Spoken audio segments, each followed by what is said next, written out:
मंच पर उपस्थित पूज्य स्वामी रामदेव जी महाराज, श्रद्धेय आचार्य बालकृष्ण जी, महंत बलवंत सिंह जी की अध्यक्षता में बैठे हुए सभी वयोवृद्ध तपोवृद्ध संतगण, मंच पर बैठे हुए उत्तराखंड भारतीय जनता पार्टी के अध्यक्ष, इनके साथ बैठे हुए श्री रमेश पोखरियाल निशंक जी, श्री त्रिवेंद्र जी, सांसदगण, विशाल कार्यक्रम में उपस्थित भाइयों बहनों, बालकों एवं बालिकाओं, मुझे मालूम नहीं बाबा ने इस काम के लिए मुझे क्यों चुना है,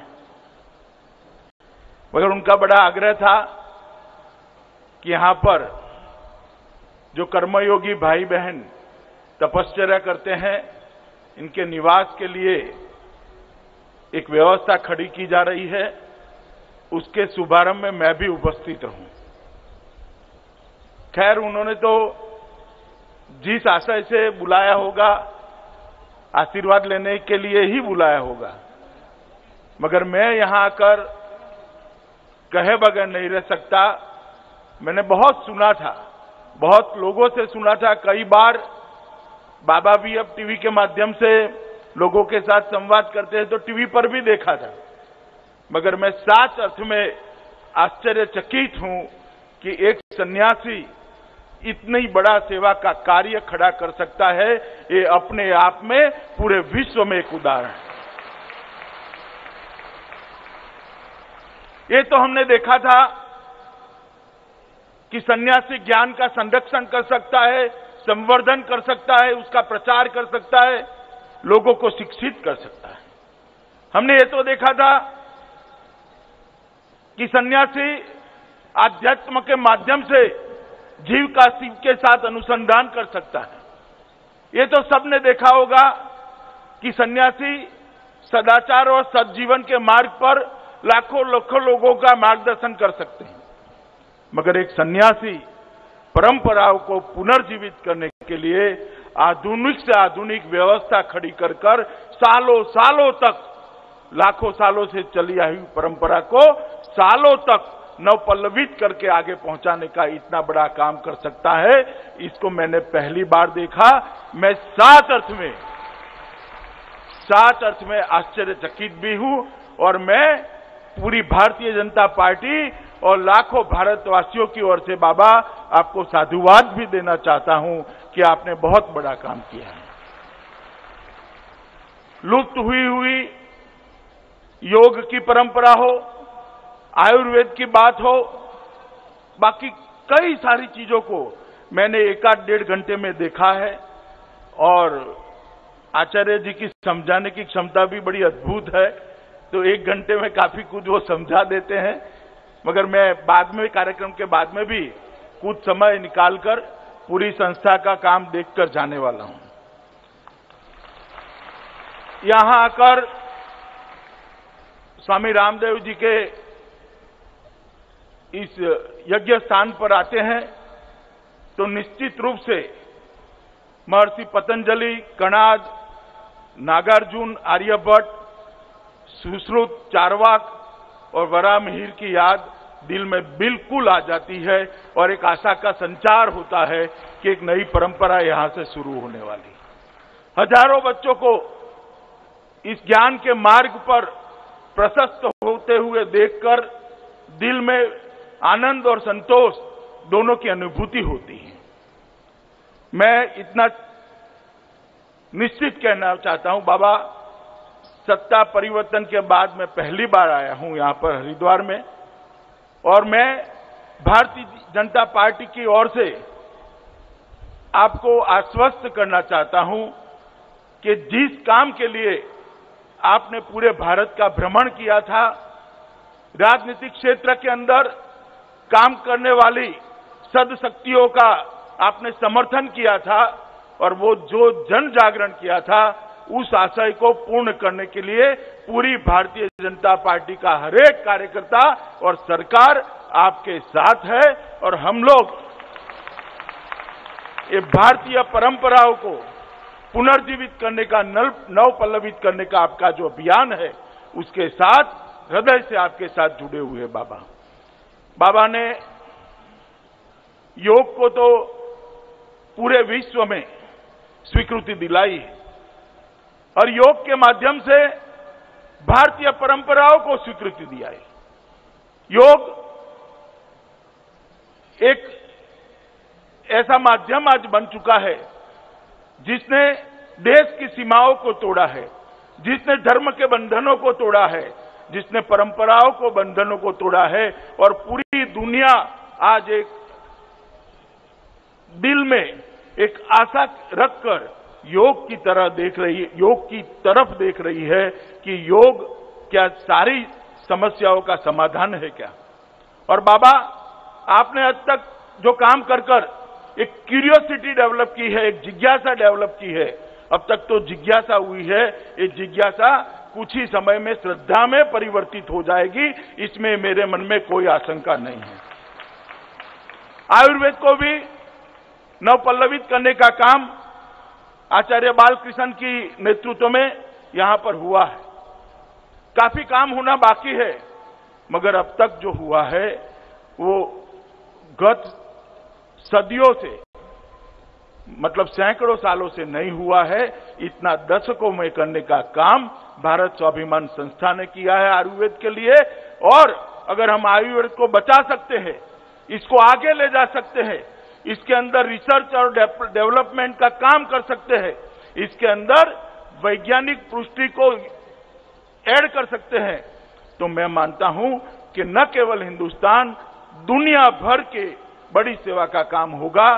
क्योंकि आयुर्वेद के अंदर दुनिया के कल्याण करने, दुनिया भर के रोगियों के कल्याण की व्यवस्था समाहित है। उसको पुनर्जीवित करके स्वामी रामदेव जी ने और आचार्य बालकृष्ण जी ने एक स्वस्थ परंपरा, स्वस्थ दुनिया बनाने का एक अभियान छेड़ा है। मैं मानता हूं कि आने वाले दिनों में इसके अच्छे परिणाम दुनिया भर के रोगियों को मिलने वाले हैं। बाबा ने योग, आयुर्वेद, भारतीय संस्कृति और गुरुकुल परंपरा को तो आगे बढ़ाया ही, साथ ही साथ देश भर में घूमकर उन्होंने भारतीय भाषाओं को भी गौरव दिलाने का काम किया और भारतीय भाषाओं के लिए भारतवासियों के मन में गौरव पैदा करने का काम किया। और इसके कारण एक भय था कि भारतीय भाषाएं क्या लुप्त हो जाएगी, और मुझे कहने में कोई झिझक नहीं है, कई भारतीय भाषा, एक नहीं अनेक भारतीय भाषा ऐसी है जो दुनिया की सभी भाषाओं से ज्यादा समृद्ध भाषाएं हैं। ऐसी भाषाएं हमारे पास हैं जिसका व्याकरण, जिसका साहित्य, अनेक प्रकार का गद्य और पद्य, अनेक साहित्य में विश्व के अंदर जोड़ नहीं है। इस प्रकार की भाषाएं भारत के अंदर उपलब्ध है।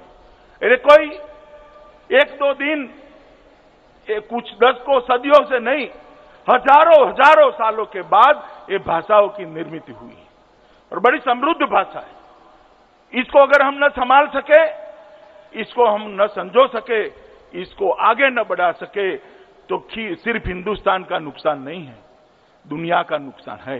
क्योंकि साहित्य की कोई सीमाएं नहीं होती, भाषाओं की कोई सीमाएं नहीं होती। जिस तरह का साहित्य का निर्माण भारतीय भाषाओं में होकर पड़ा है, वो अगर लुप्त हो जाता है तो न केवल भारत, पूरी दुनिया का नुकसान है। इस बात को सभी भारतीयों ने मन के अंदर संजो के रखना चाहिए। बाबा, आपने जो भारतीय भाषाओं के लिए अभियान छेड़ा है, बाकी कोई करे न करे, आपके पास एक कार्यकर्ता निश्चित है।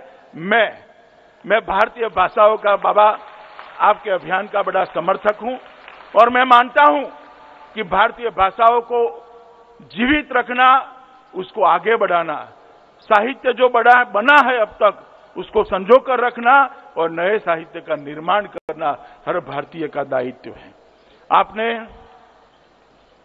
भारतीय संस्कार, मूल भारतीय विद्या परंपरा, गांव, गरीब और किसान सबके लिए देश भर में लाखों किलोमीटर की यात्रा की और जन जागृति का एक बहुत बड़ा काम किया है। यात्रा तो हम सभी करते हैं, मगर हम हमारी पक्ष के लिए, हमारे विचार के लिए करते हैं। आपने निस्वार्थ तरीके से देश के हित के लिए ये यात्राएं कर इस सब को आगे बढ़ाने का काम किया है। इसलिए बाबा, आप अभिनंदन के अधिकारी। मैं बाबा ने जो संघर्ष किया है उसका भी साक्षी हूं। जब बाबा के आंदोलन से जिन शक्तियों के कारण देश में अव्यवस्था फैली थी, जिस शक्तियों के कारण देश का मूल सत्व क्षीण होने लगा था, जिन शक्तियों के कारण देश के मूलभूत लोकतांत्रिक ढांचे पर घात होता था, जिन शक्तियों के कारण देश में भ्रष्टाचार बढ़ रहा था, जिन शक्तियों के कारण गांव, गरीब, किसान पिछड़ रहे थे, इनके खिलाफ बाबा ने जंग खेली, जंग शुरू की। तब उन पर भी आघात हुआ। मगर ये कोई नई बात नहीं है। रूसी परंपरा के सामने आघात होना बहुत पुरानी बात है। सहस्त्रार्जुन के समय में भी ये हुआ था। इसमें से एक परशुराम पैदा हुआ। रावण ने शुरू किया तो राम पैदा हुए, कंस ने शुरू किया तो श्री कृष्ण पैदा हुए, और ये कांग्रेसी शासन में हुआ तो बाबा रामदेव ने संघर्ष किया। और बाबा, आपने जो संघर्ष किया है वो पूरे देश ने देखा है। इस संघर्ष को किसी सन्यासी के लिए झेल पाना कितना कठिन है मैं समझ रहा हूं। इतनी हर एक प्रकार की सीमाएं लांघकर आपको प्रताड़ित करने का काम किया। सैकड़ों मुकदमे डाल दिए। बदनाम करने के लिए भी अलग अलग प्रकार के नए शब्दकोश की रचना की गई। मगर जब एक सन्यासी संकल्प लेता है तो वो सन्यासी अपने संकल्प के सहारे सारी बाधाओं को पार कर सत्य को दैदीप्यमान करता है। वो हमेशा से हुआ है और आज एक बार फिर से हुआ है। मैं मानता हूं कि परिवर्तन का आपने जो अभियान लिया था, वो अभियान 2014 के लोकसभा के चुनाव के अंदर ईश्वर ने उसको आशीर्वाद दिया है और सफलता दी है। भारतीय जनता पार्टी की जो सरकार बनी है, इसमें देश भर के संतों, महंतों और काम करने वाली अच्छी संस्थाओं का भरपूर भरसक सहयोग मिला है। और इसमें एक भारत स्वाभिमान संस्था भी है और प्रमुख है। इसको हम सब भारतीय जनता पार्टी के कार्यकर्ता मानते हैं। बाबा, आपके आंदोलन के कारण भारतीय जनता पार्टी के नेता मोदी जी की जनप्रियता, लोकप्रियता और उनके एक बड़े प्रचार अभियान के कारण जो सरकार बनी है, उसने 100 दिन में ही अपनी दिशा तय कर दी। आचार्य बालकिशन जी बताते थे कि नरेंद्र भाई गंगा के किनारे गंगा आरती करने लगे तो गए तो दिल में शांति हुई। आपकी बात सही है। मैं भी वहां था जब बाबा विश्वनाथ का आशीर्वाद लेकर नरेंद्र भाई विजयी होकर मां गंगा की आरती करने गए और त्रिपुंडधारी नरेंद्र मोदी जब आरती कर रहे थे तो करोड़ों करोड़ों देशवासियों को लगा कि हमारा ही कोई व्यक्ति देश के सत्ता के सिंहासन पर बैठने जा रहा है। और ये जो एकात्मता हुई है भारतीय जनता के साथ, भारत की जनता के साथ, भारत के प्रधानमंत्री की, उसी में से आने वाले दिनों में देश में परिवर्तन होने वाला है। बाबा, इस 100 दिन की सरकार में मैं आप सभी को बताना चाहता हूं कि 100 दिन की सरकार में काफी कुछ हुआ है। मगर जब मैं यहां पतंजलि योगपीठ पे से बोल रहा हूं, उसके मंच से बोल रहा हूं, तब मैं मानता हूं कि सबसे बड़ा काम इस 100 दिन की सरकार में अगर कोई हुआ है, मोदी जी के नेतृत्व में हुआ है, तो गंगा अभियान का, गंगा शुद्धिकरण का संकल्प करने का काम हुआ है। ये सरकार ने तय किया है कि गंगा को अविरल बनाएंगे, गंगा को निर्मल बनाएंगे। गंगोत्री से लेकर गंगा सागर तक फैला हुआ मां गंगा का तट देश और दुनिया के करोड़ों लोगों के लिए श्रद्धा का केंद्र है। यहीं पर हमारी संस्कृति पली है, बड़ी है, जन्मी है। यहां पर हमारा ज्ञान विकसित हुआ है। यहीं पर वेद, उपनिषद, न्याय, मीमांसा, योग और न्याय और व्याकरण के सभी पाठ यहीं पर लिखे गए और इस गंगा को हिंदुस्तान से कोई अलग नहीं कर सकता। गंगा केवल आध्यात्मिक दृष्टि से और धार्मिक दृष्टि से तो करोड़ों करोड़ों लोगों का आस्था केंद्र है ही, मगर उसके साथ गंगा देश के करोड़ों लोगों के लिए जीवनदायिनी भी है। इस मां गंगा को आज जिस परिस्थिति में है उसमें से बाहर निकालने का भगीरथ कार्य नरेंद्र मोदी की सरकार ने हाथ में लिया है और मुझे श्रद्धा है कि आज तक कई गंगा अभियान चले, कोई अंजाम तक नहीं पहुंचा, मगर मोदी जी का गंगा अभियान अंजाम तक पहुंचने वाला है और गंगा सागर तक मां गंगा की शुद्धि होने वाली है। इसका कारण है कि मोदी जी गंगा अभियान को सरकारी अभियान बनाना नहीं चाहते। मोदी जी गंगा अभियान को संतों का अभियान बनाना चाहते हैं, लोगों का अभियान बनाना चाहते हैं, जनता का अभियान बनाना चाहते हैं। जब संत आशीर्वाद देते हैं और जनता किसी अभियान के साथ जुड़ती है तो ईश्वर का आशीर्वाद निश्चित मिलता है और इस कार्य को तो मिलेगा ही मिलेगा। आने वाले दिनों में इसी बजट के अंदर करीब करीब 2500 करोड़ रुपए का टोकन प्रोविजन सरकार ने गंगा अभियान के लिए किया है और आने वाले दिनों में जितना भी खर्च होगा वो कर गंगा को शुद्ध करने के लिए ये सरकार कटिबद्ध है, वचनबद्ध है और परिणाम लाने के लिए दृढ़ संकल्प कर बैठी है। मित्रों, हिमालय के संरक्षण और संवर्धन के लिए भी इस बजट के अंदर एक टोकन प्रोविजन किया गया है। भारतीय भाषाओं को बल देने के लिए इस सरकार ने 100 दिन के अंदर काफी कुछ किया है। विरोध भी झेलना पड़ा है, मगर हम उस रास्ते पे जाने के लिए कृत निश्चयी है। हम इस रास्ते से वापस नहीं आ सकते। देश के प्रधानमंत्री ने लाल किले की प्राचीर से पहली बार स्वच्छता पर बल दिया है। बड़ी बड़ी योजनाएं तो हमने सुनी थी, बड़े बड़े सरकारी कार्यक्रमों की शुरुआत सुनी थी, मगर बेटी बचाने का काम, इसका उल्लेख और इसके लिए जनता को प्रेरित करने का काम पहली बार अगर किसी ने किया है तो नरेंद्र मोदी ने किया है। स्वच्छता पे बल देने का काम नरेंद्र भाई ने किया है। देश की जनता को स्वच्छता के संस्कार जो व्यक्ति के अंदर पड़े होते हैं उसको जागरूक करने का काम नरेंद्र भाई ने किया है। हर 30 स्थानों को जोड़ने के लिए रेल बजट के अंदर विशेष व्यवस्था करी। चारों धाम ट्रेन से जुड़ जाए, इसके लिए नई शुरुआत नरेंद्र मोदी सरकार ने करी है। उत्तराखंड की त्रासदी के बाद कोई सोचता नहीं था कि लाखों लाखों यात्री जाते हैं, उनकी सुरक्षा का क्या होगा, मगर मोदी सरकार ने पहले ही रेल बजट के अंदर केदारनाथ तक ट्रेन ले जाने का संकल्प किया है और सारे तीर्थ स्थानों को रेल व्यवस्था से जोड़कर देश के यात्रिकों को व्यवस्था देने का काम किया। धार्मिक स्थानों पर मॉडल सिटी बनाकर उसके पुनरुद्धार का काम भी इस सरकार ने हाथ में लिया है।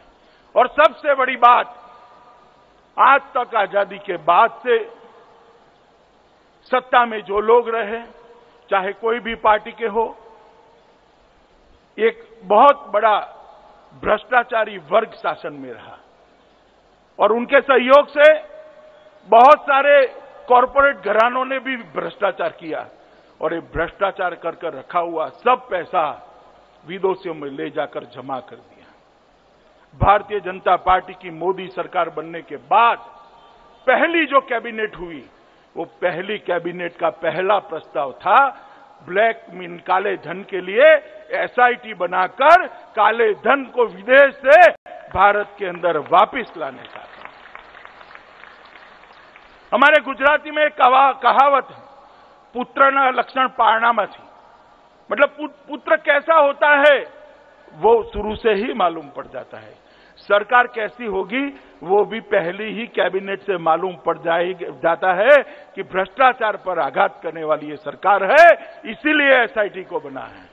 मैं याद दिलाना चाहता हूं आप लोगों को कि जब यूपीए शासन में आया तब पहली कैबिनेट का पहला प्रस्ताव उनका क्या है, याद है आप लोगों को? मैं दिला देता हूं। वाजपेयी जी की सरकार ने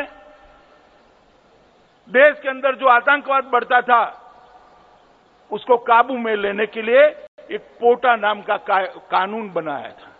वो पोटा को निरस्त करने का काम यूपीए की सरकार ने किया था और मोदी जी की सरकार ने काले धन को वापस लाने के लिए एसआईटी बनाने का काम किया है। ये दो सरकार के चरित्र को दिखाने के लिए, समझाने के लिए मित्रों काफी है।